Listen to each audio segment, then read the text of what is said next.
58페이지에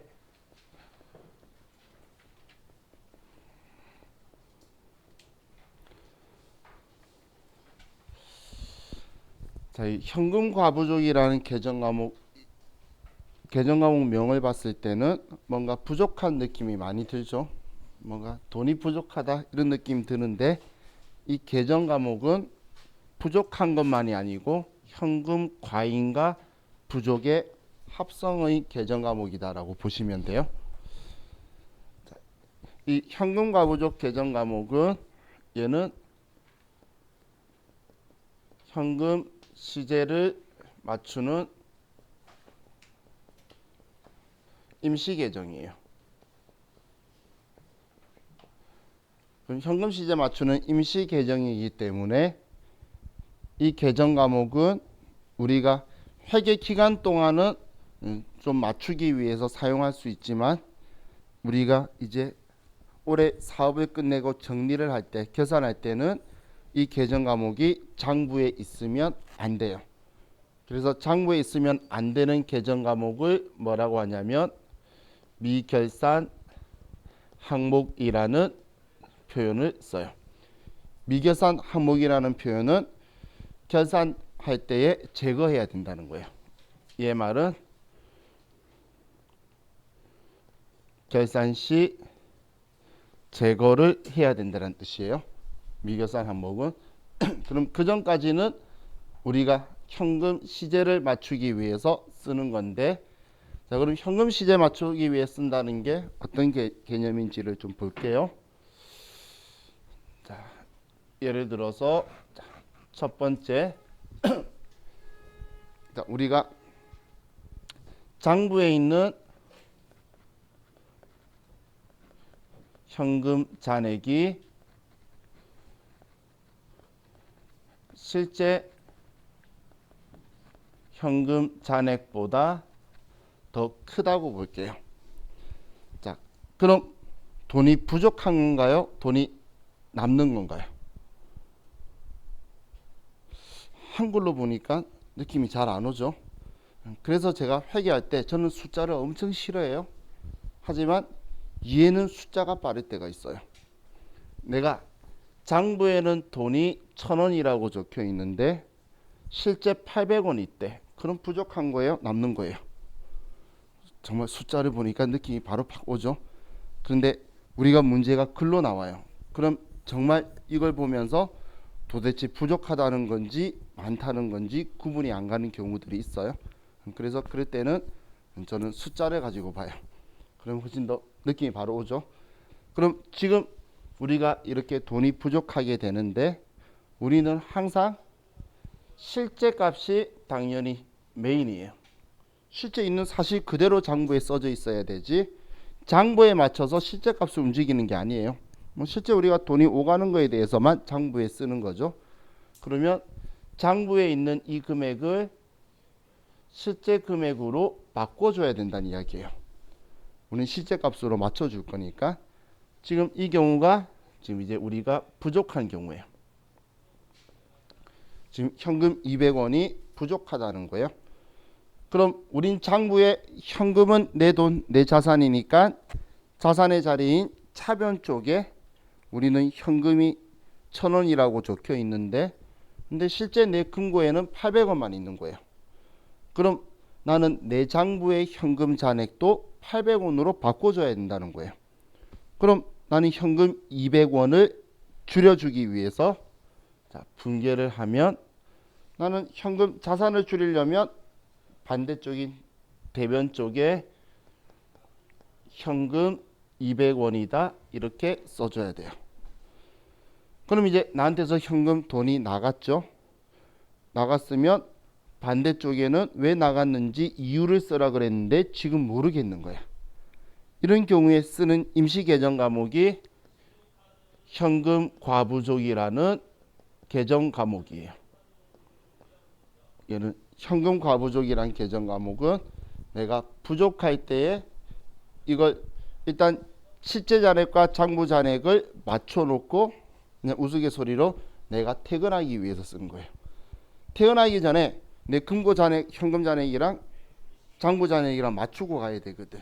만약에 밤에 사장님이 돈이 필요해서 장부 봤는데 얼마 있어서 가지러 왔는데 안 들어가 있으면 횡령자로 바로 고소할 수도 있어요. 그죠? 항상 이건 딱 맞춰야 되는 거예요. 그럼 지금 얘는 찾겠습니다라고 이렇게 적어뒀다가 추후에 이제 원인을 규명을 해요. 자, 이런 상황에서 우리 두 가지 사유로 보면 첫 번째 원인을 밝혔어요. 자, 봤더니 뭐 저녁에 직원들이 야근을 하고 있어서 그냥 야식비를 현금으로 주고 뭐 피자 사주면서 현금 주고 내가 현금 준 걸 깜빡하고 안 썼던 거예요. 그럼 이제 원인을 밝혔죠. 그럼 원인을 밝혔으면 얘를 지울 거예요. 그럼 지금 차변에 있는 이 계정 과목을 지우기 위해서는 우리 회계상에서 할 수 있는 방법은 반대쪽에 써주는 것밖에 없어요. 차변에 있는 걸 지우고 싶으면 대변에 쓰면 되고, 대변에 있는 걸 지우고 싶으면 차변에 쓰면 돼요. 그럼 이제 얘 원인을 알았으니까 지워주면 대변에 현금 과부족이다 200원 이렇게 써주면 장부에서 현금 과부족이 지워진다는 거예요. 그리고 실제 이유를 써주면 되겠죠. 자, 이제 우리가 또 처음 보는 계정 과목인데 일상생활에서 많이 쓰는 거예요. 우리 회사가 우리 직원을 위해서 회사 돈을 뭔가를 쓰면 그걸 우리는 복리후생비라는 계정 과목을 쓸 거예요. 그럼 직원들 야근 피자 사줬으면 이때 우리가 복리후생비라는 계정 과목으로 이렇게 써주게 될 거예요. 그럼 우리 장부에 남아있는 기록은 현금 200원이 나갔는데 얘는 복리후생비가 200원 나간 거다라고만 마지막 잔액이 남아있고 얘는 사라진다는 거예요. 이렇게 원인을 밝히면 지워주는 임시계정인데 만약에 두 번째 결산일까지 원인 불명이라면 결산일까지 원인을 못 찾겠는 거예요. 그럴 수도 있죠. 뭐 돈 조금 모자랐는데 이 돈을 못 찾으면 그럼 결산일까지 원인을 찾아서 우리는 정리해야 되는데 결산일까지 못 찾았으면 이 현금 과부족은 미결산 항목이기 때문에 결산 시에 있다면 제거해 줘야 돼요. 그럼 지우기 위해서 이 현금 과부족을 대변에 쓸 거예요. 그럼 대변에 현금 과부족이 200원이 나갈 거고 그럼 이제 차변에 쓸 건데 지금 우리가 돈이 부족한데 원인을 못 찾았죠. 그럼 우리 입장에서는 지금 돈 나갔는데 들어온 게 없으니까 자 우리에게 재산적 가치가 있는 게 나갔는데 들어오는 게 없을 때 그때 그걸 비용 처리한다. 비용이다라고 보시면 돼요. 그럼 비용 처리할 건데 얘는 큰 의미가 없죠. 그리고 우리 돈 잃어버리는 게 우리 영업활동일 리가 없잖아. 그래서 영업외 비용으로 의미가 크지 않는 비용을 잡손실이라는 계정 과목을 쓸 거예요. 잡손실. 이 잡손실은 영업외 비용 계정 과목이에요. 제가 영업외 비용은 900번 되니까 아래 900이라고 쓸게요. 이건 여러 개 선택하는 거 아닌데 쓴 이유가 시험에서 영업외 비용 중에 가장 적절한 계정 과목을 쓰래. 이런 표현을 잘 써요. 그럼 여러분들이 아는 계정 과목이 잡손실밖에 없는데 잡손실이 영업외 비용인지 몰라서 그런 건지 다른 계정 과목을 찾아서 헤매고 다니시더라고요. 그래서 얘가 영업외 비용이다라고 인지하시라고 제가 쓴 거예요. 그럼 우리 장부에 현금 과부족이 없어지겠죠. 이렇게 우리 현금 시제를 맞추는 방법을 써요. 그럼 지금 첫 번째는 현금이 부족한 상황이었는데 자, 그럼 두 번째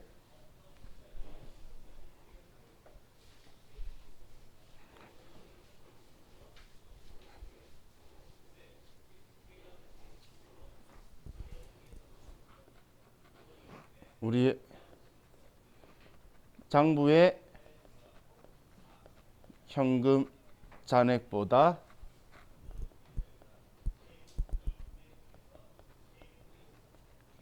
실제 현금 잔액이 더 많다는 거예요. 사실 우리는 돈이 부족한 것보다 실제가 더 많은 걸 큰 사건으로 봐야 되죠. 그렇죠? 회사에서 돈 남으면 안 돼요. 그렇기 때문에 좀 큰 일이죠.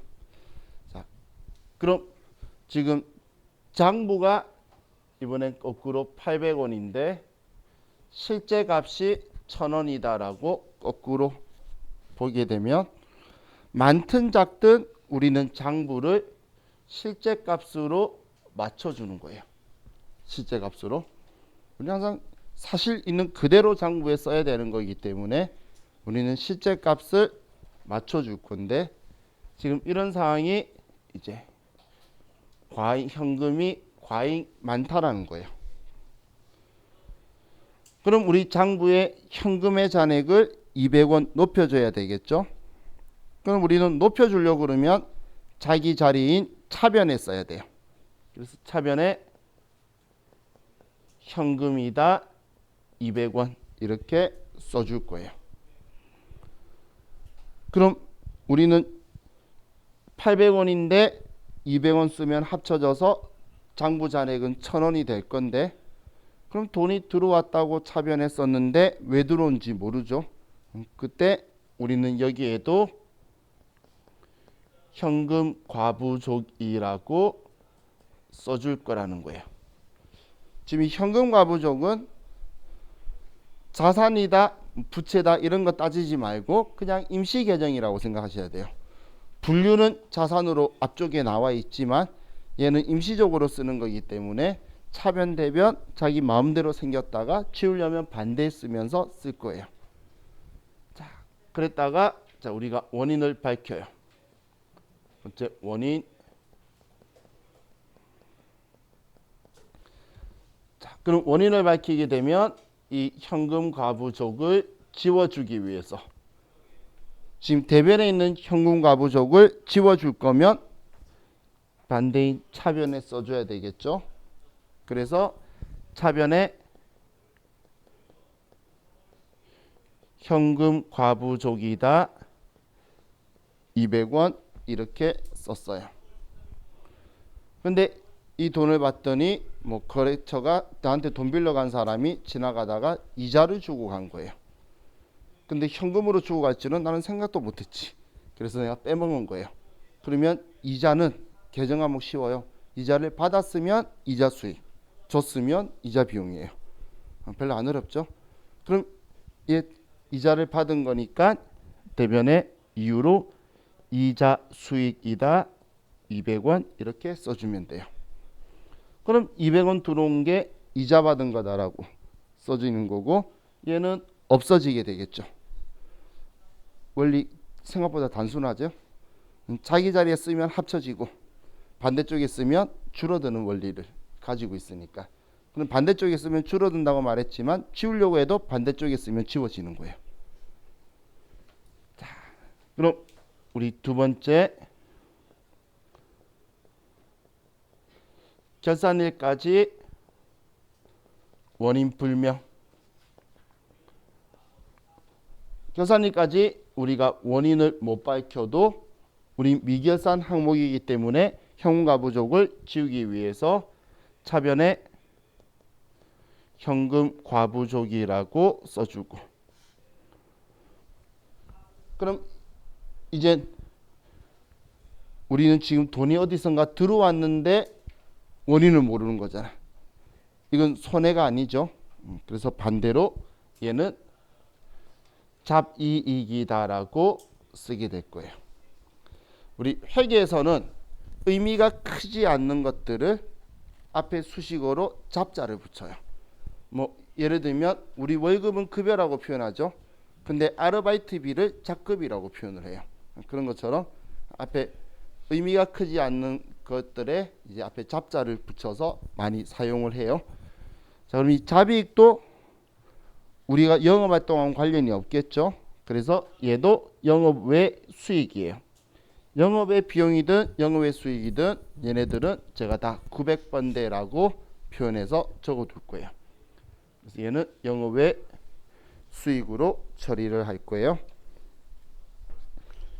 지금 제가 말씀드린 게 58페이지와 59페이지에 있는 내용을 둘이를 같이 이제 설명을 드린 거예요.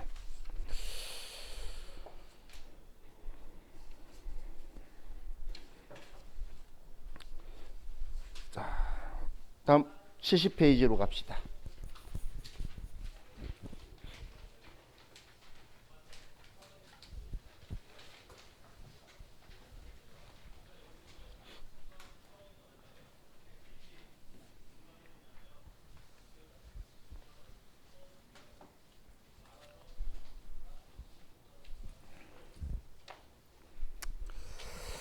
자, 이번엔 단기 투자 자산이라고 적혀 있는데 우리 분류 중에 투자 자산 분류 봤던 기억나시나요? 우리가 투자 자산이란 분류는 제가 어디에서 이야기했냐면 비유동 자산 이야기하면서 투자 자산을 이야기했어요. 그럼 이 투자 자산은 영업 활동하고 관련 없는 거다라고 이야기하면서 뭐 저희 학원이 땅을 가지고 있거나 주식 가지고 있는 거 뭐 그런 걸 예를 들면서 말씀드렸었는데, 근데 그냥 투자 자산으로 분류하면 얘는 비유동이니까 보고기간 종료로부터 1년 이후에 일어난다는 거예요. 그런데 이런 투자 자산, 우리 영업 활동하고 관련 없는 자산 중에 보고기간 종료로부터 1년 이내에 일어날 수도 있겠죠. 그럼 1년 이내에 일어나는 거는 유동으로 둬야 될 건데, 유동 자산에는 당좌 자산과 재고 자산으로 둘밖에 없어요. 그런데 이 당좌 자산을 정의 내리라 그러면 누구나 다 똑같이 저처럼 재고 자산을 먼저 이야기해요. 왜냐하면 재고 자산이 생산이나 판매 목적으로 가지고 있는 거예요. 그럼 유동 자산의 분류인 보고기간 종료로부터 1년 이내, 그리고 정상 영업 주기 이내에 일어나는데 생산이나 판매 목적으로 가지고 있는 거 아니면 전부 다 당좌 자산이에요. 얘가 분류가 명확하니까 얘 빼고 나머지는 다 당좌 자산이라 표현하는 거예요. 그러면 지금 투자 자산 중에 보고기간 종료로부터 1년 이내에 일어나는 건 당좌 자산으로 분류해야 되고, 그래서 이 당좌 자산 속에 소분류로 단기 투자 자산이라는 게 이제 분류가 생기게 되는 거예요. 그래서 지금 단기 투자 자산이지만 얘는 당좌 자산의 분류다라고 인지하시면서 보시면 돼요. 자, 그럼 이제 우리 단기 투자 자산에서 자, 첫 번째가 단기 금융 상품이라고 적혀 있죠. 단기 금융 상품. 자, 그럼 우리가 시험 보는 회사는 제조업이에요. 그럼 제조업이 하는 회사가 은행에 정기 예금을 가입해서 하거나 정기 적금을 가입을 해서 이자를 받는 거는 우리 회사를 설립한 목적대로 하는 게 아니죠. 우리 회사를 설립한 목적대로 해서 돈 버는 게 아닌 걸 제가 이제 표현할 때 우리 회사의 영업 활동이 아니죠 라고 표현할 거예요. 그럼 우리 회사의 영업 활동이 아닌데 우리는 그 돈 다 내 돈이잖아요. 적금 들어도 내 돈이고, 그러면 우리 자산인데 얘는 만기가 우리 교재에 있는 것처럼 기간이 3개월 초과 1년 이내. 왜 3개월 초과라는 말이 있냐면 3개월 이내면 현금성 자산으로 분류하니까 3개월은 초과하고 1년 이내 일어난다면 이걸 우리는 단기 금융상품으로 분류를 할 거란 이야기예요. 그럼 정기예금이 1년짜리 가입했어. 그러면 얘는 단기 금융상품인데, 자, 계정 과목은 정기예금, 정기적금 그대로 쓸 거예요. 정기예금, 정기적금이 또 보통 예금처럼 그대로 사용을 한다라고 보시면 돼요. 자, 그리고 뭐 여러분들 은행에 그 뭐 CMA라든지 MMF라든지 이런 금융 상품들이 있죠. 그런 거 우리 회사 돈을 넣어둘 수도 있잖아. 그러면 그게 우리는 단기 금융 상품에 돈이 들어가 있다라고 표현할 거라는 거예요. 자, 아래쪽에 뭐 회계 처리 적혀 있는 거는 벌써 뭐 이자 받고 뭐 세금 내고 하는 이야기 하는데 너무 빨라요. 그렇기 때문에 얘는 신경 아직 안 쓰셔도 돼요. 자, 다음 이제 71페이지에 단기 매매 증권 있죠. 자, 거기 별표해 두시고 시험에 나와요.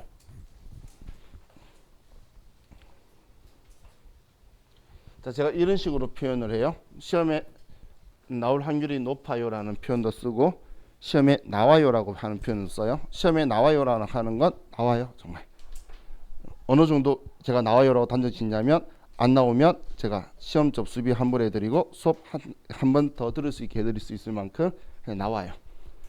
시험에 나오도록 채점 기준이 들어가 있어요. 많이 나올 때는 실기 2개, 이론 1개. 그래서 8점 가지고 있고 진짜 작게 나와도 2점짜리 이론 하나 나오는데 그런 경우는 없어요. 그러면 얘는 거의 자주 나온다라고 봐야 되겠죠. 그 중에서 자, 이 단기 매매 증권인데 먼저 단기 매매 증권을 이해하기 전에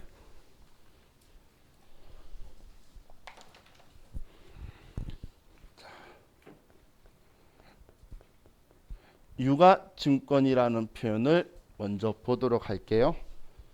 자, 유가증권이라는 건 우리가 증권은 권리가 있는 증서를 증권이라 그래요.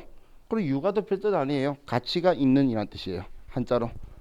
그러면 가치가 있는 권리 증서를 유가증권이라고 하는데 자, 이 유가증권은 두 가지 분류로 나눠져요.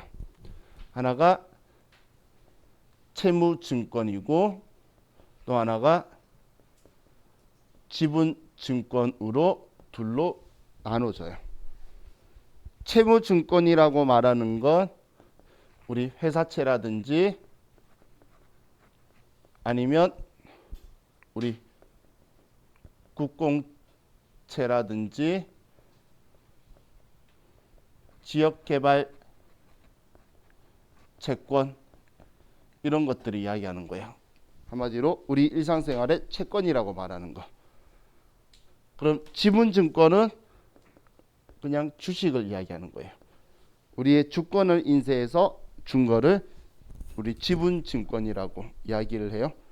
근데 유가증권 하면 이 표현을 쓰는 게 주식에서 많이 보다 보니까 여러분은 증권 하면 주식으로 편향되는데 증권은 주식만 이야기하는 게 아니에요. 우리 채권도 증권이라고 다 하는 거예요.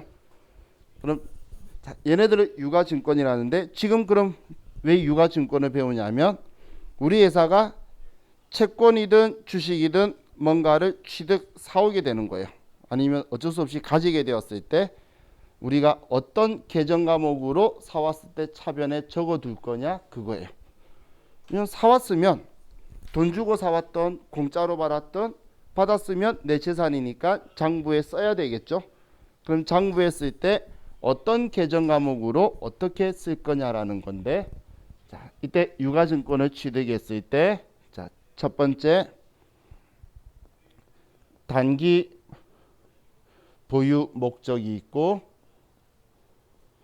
그리고 시세 차익의 목적을 가지고 있고 이 유가증권이 시장성이 있는 경우에 이때 우리는 단기 매매 증권이라는 계정 과목으로 분류할 거예요. 근데 여기에 제가 플러스라고 썼죠. 이 계정 과목은 단기 보유 목적, 시세 차익 목적, 시장성이 있는 경우에만 단기 매매 증권으로 쓸 수 있지 이 세 개 중에 하나라도 부합하지 못하면 단기 매매 증권이라고 이름을 쓸 수가 없어요. 사왔을 때. 그럼 이 단기 매매 증권이라는 이 계정 과목은 얘는 채무증권도 분류가 가능하고 지분증권도 분류가 가능해요. 채권도 단기 매매 증권이라고 쓸 거고 주식도 사왔을 때 저 목적에 맞으면 우리는 단기 매매 증권이라고 쓸 거예요. 그래서 증권이란 글자 가지고 주식으로 편향되게 생각하시면 안 돼요. 나중에 저와 같이 이런 거 사면서도 단기 매매 증권으로 쓸 거예요. 왜냐하면 우리 채권을 사면 그 지역개발 채권은 우리가 액면가로 사는데 팔면 시가가 60%밖에 안 돼요. 그럼 팔자마자 바로 손해보죠. 근데 그 누구나 60%보다 돈 더 많이 받고 싶어하고 그걸 가지고 있으면서 돈도 안 되는 이자 받고 싶은 생각이 없어요. 그럼 지금 얘 두 개의 목적 다 가지고 있죠. 그리고 국공채나 지역개발채권은 대한민국 모든 은행에서 다 사고 팔 수 있어요. 그럼 시장성도 가지고 있다는 거예요. 그러면 지역개발채권은 우리가 단기매매 증권으로 분류할 수 있다는 이야기예요. 또 여러분 회사가 지금 현재 여러분 중에 주식하시는 분 있으면 배당받으려고 주식하시는 분 저처럼 없죠. 그러다 보면 주식의 가치를 가지고 오르면 팔아야지 이러고 기다리잖아. 그 사람도 다 이거죠. 그럼 우리 법인도 만약에 그런 목적으로 주식을 가지고 있다면 단기매매 증권이라고 할 거예요. 그냥 바로 사고 팔 수 있다는 건 시장성이 있는 거죠. 그죠? 자, 그럼 우리가 만약에 만기까지 보유할 의도가 적극적이고 능력이 있는 경우, 만기까지 보유할 의도가 적극적이고 의도예요. 그리고 능력이 있는 경우에 이때는 계정 과목을 만기 보유 증권이라는 계정 과목을 사용할 거예요. 만기 보유 증권. 이름에서 이 냄새를 맡을 수 있죠. 그래서 만기까지 보유할 의도가 적극적이고 능력이 있으면 만기 보유 증권이라는 계정 과목 쓸 건데, 근데 얘 이름 보니까 만기까지 가지고 있다라는 의미가 보이죠. 근데 주식에 만기가 있을까요? 없겠죠, 당연히. 그래서 얘는 채권만 돼요. 채무증권만. 채권만 이걸로 분류가 가능해요. 그리고 한 개만 더 보면 그냥 투자 목적 또는 왜 샀는지 모르겠음. 이런 경우에 쓰는 계정 과목이 매도 가능 증권이라는 계정 과목이에요. 우리가 그냥 투자 목적으로 샀대. 왜 샀는지 모르겠대. 그러면 이것도 아니고 저것도 아니고 뭔지 모르겠는 애들을 매도 가능 증권이라고 쓸 거예요. 그럼 매도 가능 증권 얘는 이것도 아니고 저것도 아닌 애들을 가지고 있기 때문에 채무 증권으로도 분류할 수 있고 지분 증권도 분류를 할 수 있다고 보시면 돼요. 얘는 이것도 아니고 저것도 아니니까. 그럼 지금 우리가 보려고 하는 거는 지금 단기매매 증권인데, 제가 책에 적혀 있는데 한 개를 안 적은 건 우리 실기할 때 쓸 일이 절대 없는 게 있어요. 어느 기업에 영향력을 행사하려고 주식을 산 거예요. 그런 경우에 지분법 적용 투자 주식이라는 계정 과목을 쓰는데 우리가 분개를 할 일이 없어요. 그래서 그거는 투자 자산에서 제가 한번 설명을 드릴 거예요. 지금은 당좌 자산이고 지분법 적용 투자 주식은 당좌 자산으로 분류가 안 되는 거예요. 그래서 자, 얘네들 세 가지가 있는데 지금 단기 보유 목적, 시세 차익 목적, 시장성이 있으면 단기 매매 증권이라고 할 거예요. 자, 그럼 이제 이 단기 매매 증권을 우리가 사오고 평가하고 그리고 팔고 이제 그 순서대로 지금 보려고 하는 거예요. 자, 그럼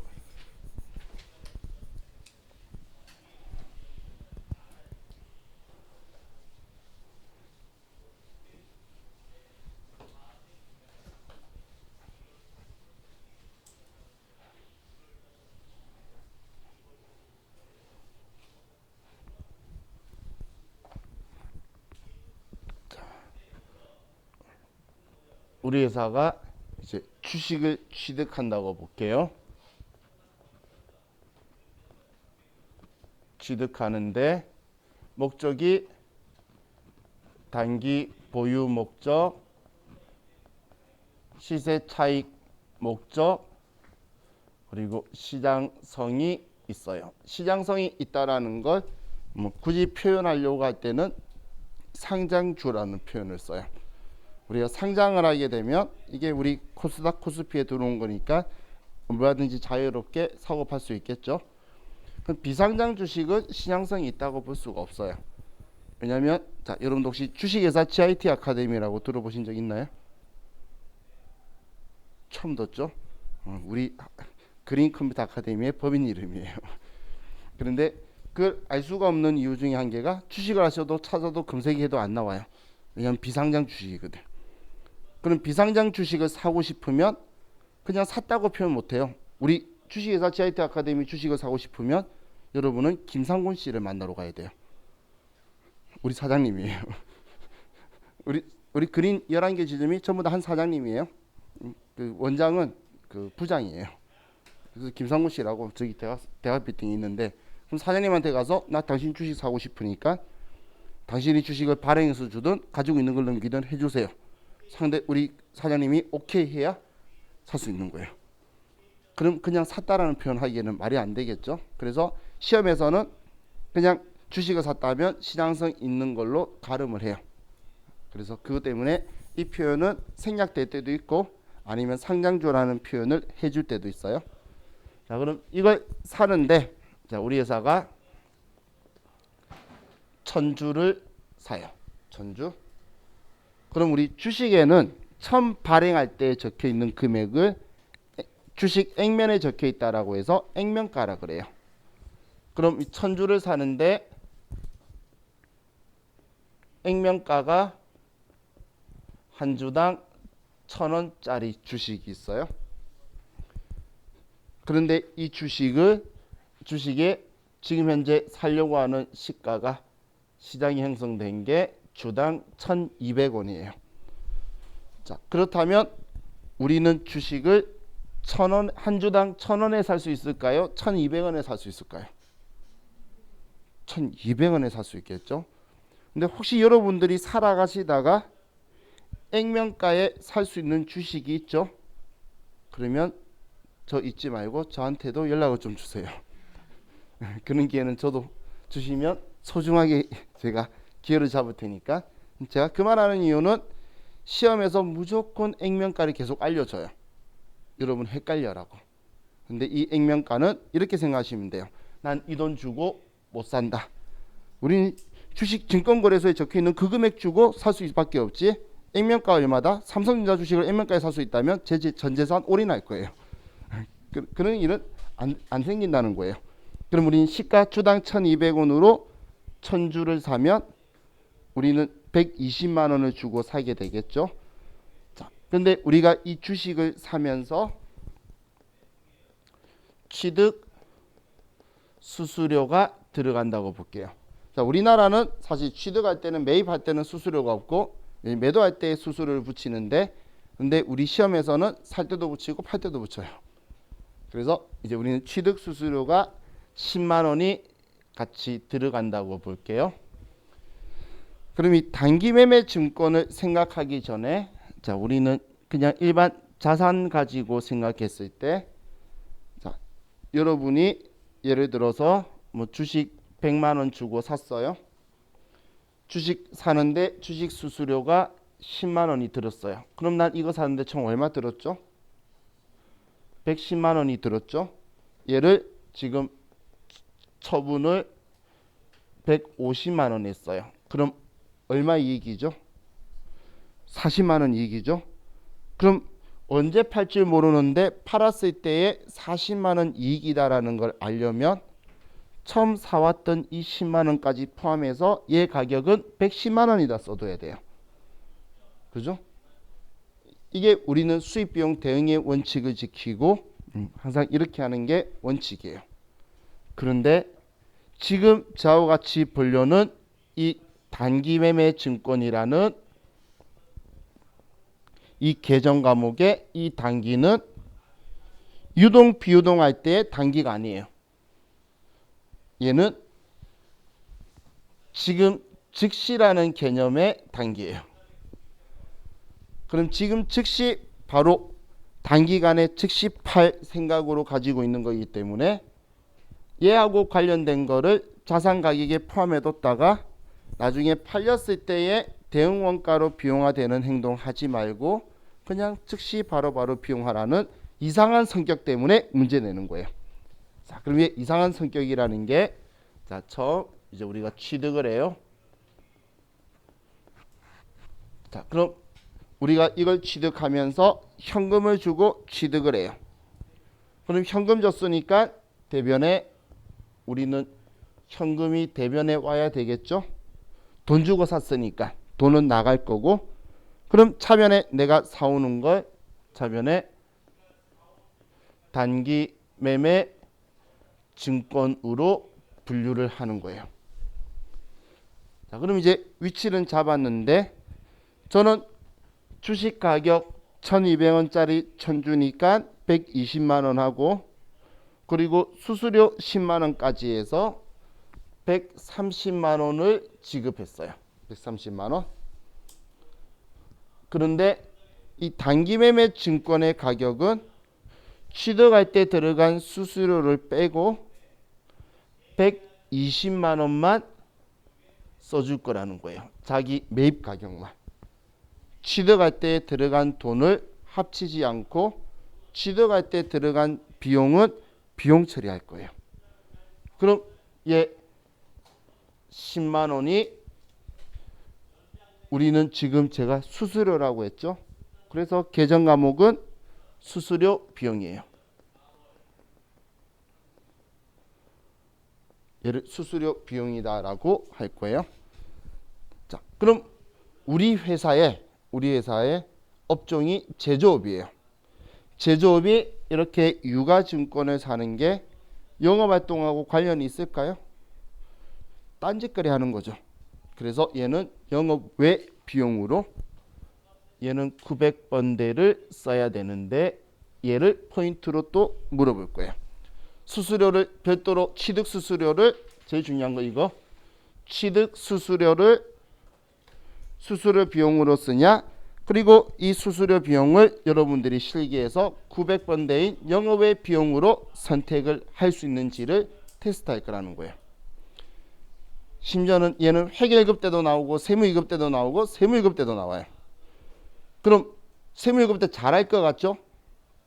잘 못하는 이유가 회계 1급 시험의 유가증권의 포인트는 단기매매증권, 세무 2급의 유가증권의 포인트는 매도가능증권. 그러니까 매도가능증권 신경 쓰다 보면 단기매매증권 까먹어서 틀려요. 그럼 세무 1급에 가면 포인트가 만기보유증권. 그러면 이 세 개를 다 보다 보니까 얘를 또 까먹어요. 그래서 가끔씩 허리찌르게 나와서 이걸 어이없이 많이 틀리는 이유가 얘만 이상한 애거든. 그래서 우리는 지금 당장 우리한테 중요한 건 얘만 알아도 일단 성공이기 때문에 취득할 때 수수료는 수수료 비용으로 뺀다. 단순하게 자기의 매입 가격만 단기 매매 증권의 취득 가격으로 쓰고 수수료 비용 쓰는데 얘는 영업외 비용인 900번대를 쓸 거다. 이렇게 기억하시면 되겠어요.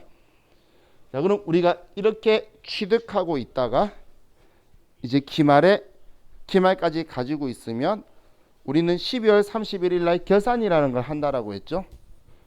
그럼 결산이라는 걸 할 때 외부 이용자한테 내가 지금 가지고 있는 재산들에 대한 가치를 평가해서 그 기말 시점의 가치로 외부 이용자한테 보여줄 거예요.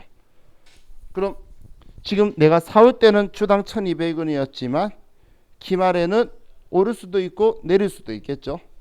그럼 우리는 이걸 가지고 자, 두 번째 기말에 유가증권의 평가를 할 건데, 기말에 평가하는 거는 공정가치로 해요.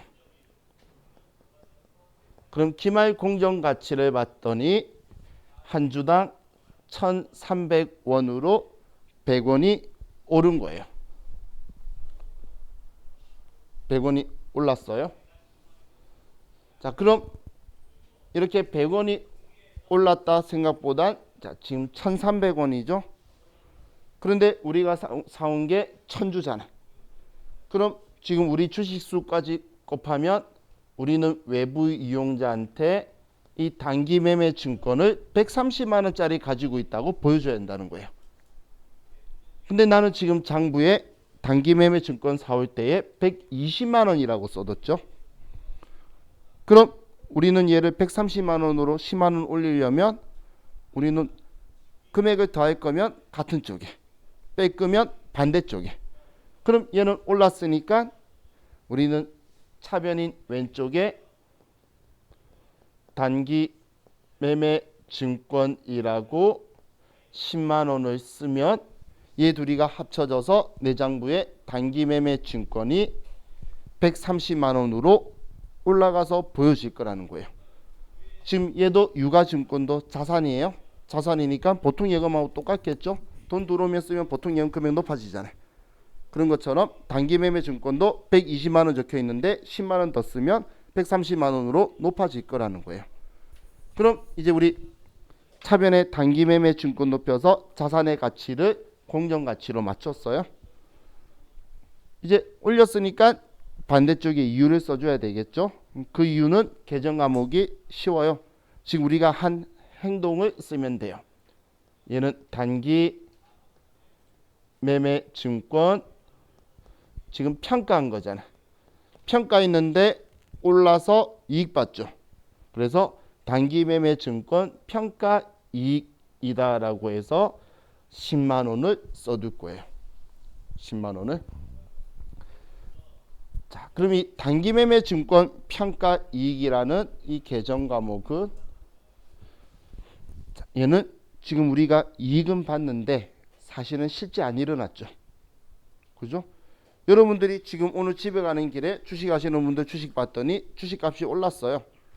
그래서 친구한테 전해서 자랑을 했는데 친구가 수사래. 수사 돈 있나요? 주식값만 올랐지 나한테 돈이 안 됐잖아요. 그걸 뭐라고 하냐면 미실현 보유손익이라 그래요. 실제로 안 일어난 거. 그럼 실제로 안 일어났으면 원래 수익 비용 처리하면 안 되는데 근데 얘는 단기 매매 증권이야. 지금 바로 판대. 그러면 그 미실현 보유손익이라는 차이도 짧을 거잖아요. 그래서 그냥 얘는 수익 비용 처리하래요. 그래서 얘는 이익이니까 수익 처리할 거예요. 근데 얘는 우리 영업활동하고 관련 없죠. 그래서 성격은 영업 외 수익이에요. 영업 외 수익으로 처리할 거란 이야기예요. 자, 이제 얘 팔고 끝냅시다. 자, 그럼 이제 우리 마지막으로 매각을 할 건데 자, 얼마에 팔까요? 봤더니 시가가 900원이라고 볼게요. 주식은 노름이에요. 자, 그럼 900원인데 자, 이제 여러분들이 또 한 가지 생각하셔야 될 게 자, 우리가 자, 얘는 용어 설명 드리는 거예요. 우리가 일상생활에서 팔았다라고 표현을 하는 걸 우리 시험 지문 문제에서는 팔았다를 매각했다라고 표현을 할 거예요. 그럼 매각했다라고 하면 우리는 회계용으로 처분이라는 글자를 쓸 건데 이 처분이라는 글자는 팔았다는 의미가 아니고 회계 담당자는 이 처분이라는 글자를 장부에 모든 기록을 제거한다라고 의미를 이해하셔야 돼요. 처분이라는 건 팔았다가 아니고 장부에 있는 모든 기록을 제거하는 거예요. 근데 장부에 있는 모든 기록을 제거한다라고 했는데 이 모든이 자, 우리가 손익계산서에 있는 수익비용 계정 과목은 2012년도에 번 거, 2020년도에 번 거, 2021년도에 번 거 그냥 그에 있는 거지. 그 다음 연도에 여러분들이 작년에 번 돈이 올해 번 돈이라 말할 수 있나요? 없죠? 그건 안 넘어간다는 거예요. 그럼 수익비용 계정 과목은 전년도 거는 전년도 거지 올해하고 연결성이 없어요. 작년 12월 달 월급은 작년 월급이야. 그런데 재무상태표에 있는 여러분 은행 통장에 들어가 있는 돈은 작년 12월 31일 날 있던 게 1월 2일 날 그대로 있죠. 저 작년의 빚 올해 그대로 아직 가지고 있어요. 얘는 안 갚으면 안 없어지죠. 그럼 우리는 여기에서는 장부에서는 우리는 재무상태표 계정인 자산 부채, 자본 얘네들을 우리가 팔았다고 하면 얘랑 관계된 모든 흔적을 지우기 위해서 팔았으면 내 장부에 있으면 안 될 거잖아요. 그러기 위해서 얘랑 관계된 자산, 부채, 자본을 다 찾아서 전부 다 제거해 줄 거예요. 제거하는 방법은 적혀 있는 자리에 반대쪽에 써서. 반대쪽에 쓰면 다 지워지겠죠. 그래서 처분했다, 매각했다 말 있으면 뭐 팔았지? 얘랑 관계된 자산, 부채, 자본이 뭐지? 찾아가지고 전부 다 지우는 게 첫 번째 할 일이에요. 사올 때는 돈 줬네 뭐라고 쓰지 이 생각하는데 내가 지우게 되면 내 장부에 있는 기록을 다 찾아서 없애는 거예요. 팔 때 안 없애면 우리 법인이 죽을 때까지 걔는 안 없어지는 거예요. 그럼 얘 팔 때 같이 없애버려야 되겠죠. 그럼 지금 얘를 팔아요. 팔면 단기매매 증권하고 관련 있는 자산, 부채, 자본을 찾아보면 자, 얘 금액하고 얘는 비용이니까 얘 금액하고 얘는 수익이니까 상관없죠. 그럼 단기매매 증권하고 관련되어 있는 자산부채 계정 과목은 얘 둘이 합친 130만 원밖에 없네. 내 장부에는 단기매매 증권 130 적혀 있어요. 자산이라고 차변해. 그럼 이제 얘를 팔았으니까 지우기 위해서 반대쪽인 대변에 단기 매매 증권 130만 원을 쓰면 이 단기 매매 증권의 이제 흔적은 내 장부에서 완전히 사라지는 거예요. 이거 이해가시죠? 130 만들어뒀으니까 얘를 반대쪽에 써서 지운 거예요. 그럼 이제 얘 지웠으니까 팔았을 때는 처음하는 게 지우고 그 다음 돈 받는 거예요. 그럼 내 장부에 적혀있던 것보다 많이 받으면 이익, 장부에 적혀있던 것보다 작게 받으면 손실. 그럼 이제 돈 받을 건데 나는 지금 1000주인데 주당 900원이면 90만 원을 받게 되죠. 자, 이렇게 써놓고 보면 우리 눈에 보이잖아. 130만 원짜리 팔고 90만 원 받았으니까 우리는 40만 원의 손해를 보게 됐죠. 그죠?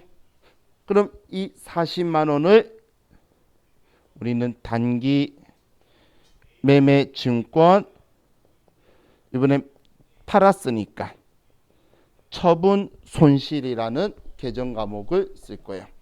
단기 매매 증권을 처분했는데 우리는 장부 금액보다 작게 받아서 손해봤다는 거예요.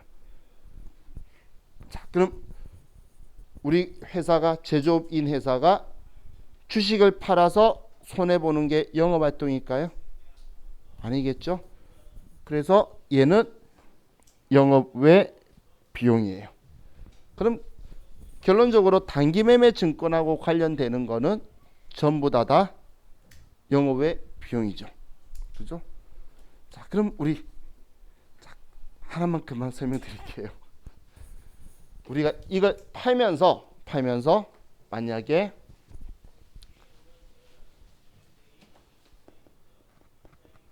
처분 수수료가 10만 원이 더 들어갔다고 볼게요. 현금으로. 이번엔 취득 수수료가 아니고 처분 수수료예요. 팔면서 수수료가 10만 원이 더 들어갔으면 지금 이런 이야기예요. 내가 이거 팔면서 여기에 현금으로 10만 원을 더 준 거예요.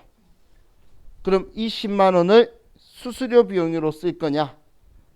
자, 이제 얘는 별도의 수수료로 처리하는 게 아니고 지금 얘 팔면서 40만 원 손해본 줄 알았는데 수수료까지 해서 50만 원 손해봤죠.